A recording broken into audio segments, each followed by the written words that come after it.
DNA replication is a universal biophysical algorithm. It is governed by strict thermodynamic limits and geometric polarity at every step. This flowchart maps the architecture of DNA replication. To avoid fatal mutations, cellular life divides the process into a strict, non-negotiable sequence. It progresses through three distinct stages: initiation, elongation, and termination.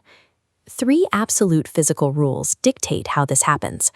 First, replication is semi-conservative. Each daughter molecule retains one parental template strand alongside one newly synthesized strand. Matthew Meselson and Franklin Stahl experimentally proved this by growing E. coli in heavy nitrogen isotopes, utilizing density gradient centrifugation to track the hybrid composition of the resulting DNA. Second, the process is bidirectional. The replication machinery moves outward in opposite directions from a single starting point. Third, synthesis is semi-discontinuous. Polymerases only add nucleotides in a 5' direction, forcing one strand to be built in fragments.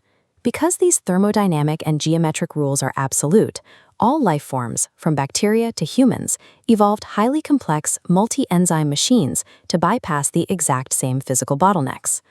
Replication cannot begin at random locations.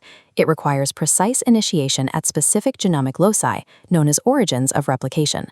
This blueprint details the prokaryotic origin, known as ORIC.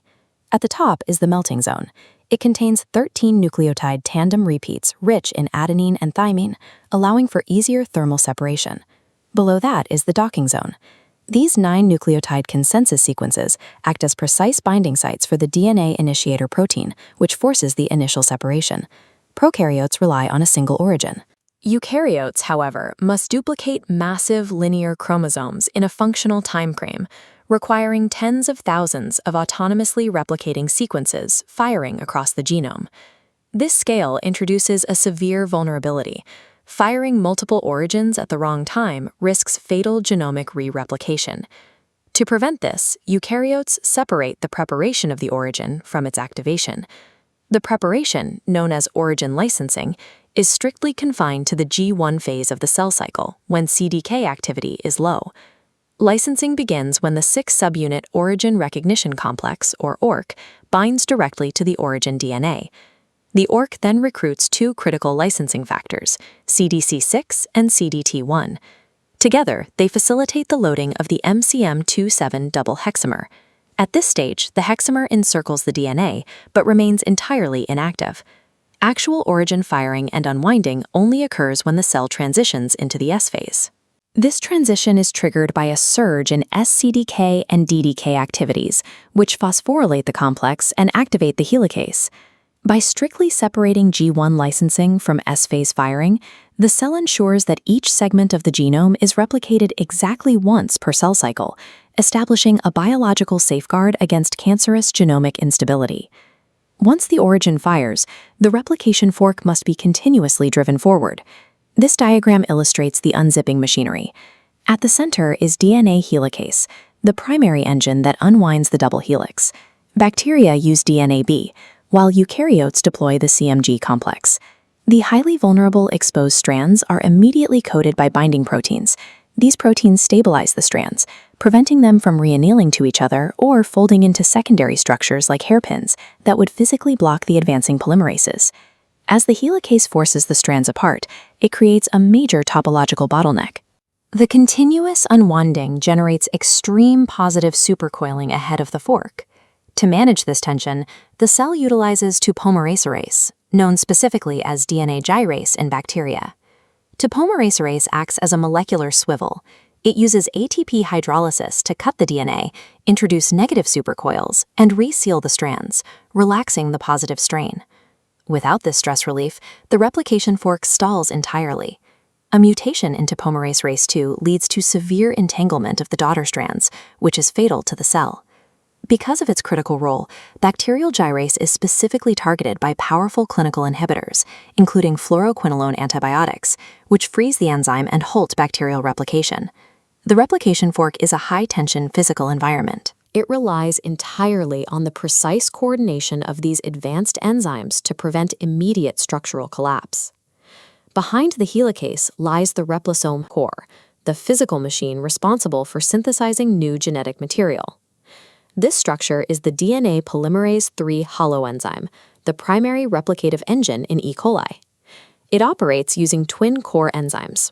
The primary engine, the alpha subunit, continuously catalyzes 5' to 3' DNA polymerization. Working immediately adjacent is the epsilon subunit. The epsilon subunit provides a powerful 3' to 5' exonuclease editing activity. It acts as an internal editor, identifying mismatched bases, reversing to excise them, and allowing the alpha subunit to insert the correct nucleotide. To achieve high-speed replication, the sliding clamp, or beta subunit, keeps the polymerase attached. The sliding clamp is a ring-shaped protein that physically tethers the polymerase to the DNA. This ensures extreme processivity, synthesizing thousands of nucleotides without detaching. Eukaryotes evolved away from this unified holoenzyme, utilizing a strategy called polymerase switching to divide labor. In human cells, polymerase alpha primase initiates the process by synthesizing a short RNA-DNA primer. The complex then switches enzymes. Polymerase epsilon takes over the continuous synthesis of the leading strand, while polymerase delta is recruited to handle the fragmented lagging strand. Evolutionary pressure drove eukaryotic polymerases to segment their functions into highly specialized subunits, optimizing simultaneously for unmatched speed and high-fidelity editing. The strict 5' to 3' directional limit of all known polymerases creates a distinct geometric problem. While the leading strand is synthesized continuously toward the fork, the lagging strand must be built backward, away from the unzipping machinery.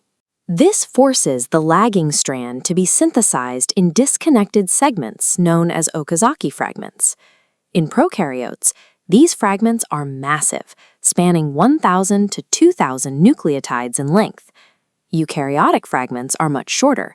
They are constrained to just 100 to 200 nucleotides, a strict physical limit dictated by the regular spacing of nucleosomes wrapped tightly along the eukaryotic chromatin.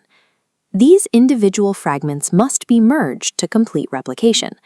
In prokaryotes, this maturation process relies on DNA polymerase I.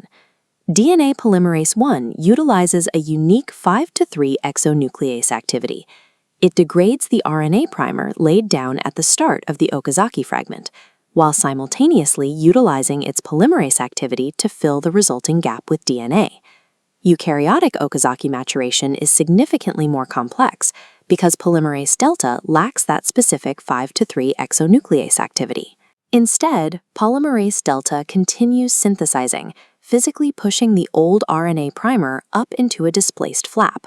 A specialized enzyme called FEN1 recognizes this structure and cleaves the flap entirely. In all domains of life, the final step is identical. An enzyme called DNA ligase seals the remaining phosphodiester nick, permanently joining the fragments. The lagging strand requires an entirely separate, resource-heavy suite of enzymatic machinery just to overcome the rigid geometric limitations of molecular biology. This matrix summarizes the architectural divide between prokaryotes and eukaryotes. While bacteria replicate a single, continuous circular chromosome, human cells navigate multiple origins across massive linear DNA molecules. The evolutionary divergence is highly apparent in the enzymatic toolkits used for primer removal, adapting to the structural realities of the two systems. Linear chromosomes also present the end replication problem. Because primers at the extreme ends cannot be replaced, eukaryotes require telomerase to continuously extend the telomeres and prevent progressive genetic degradation. These precise, fragile dependencies make the replication machinery a primary target in clinical oncology. The chemotherapeutic drug camptothecin causes severe intrastrand and interstrand crosslinks. It directly targets topoisomerase I, blocking the relaxation of DNA and completely stalling the replication fork. Despite the vast architectural divide between simple bacteria and complex human cells, all cellular life relies on the precise sequential execution of these protein machines to maintain genetic continuity across generations.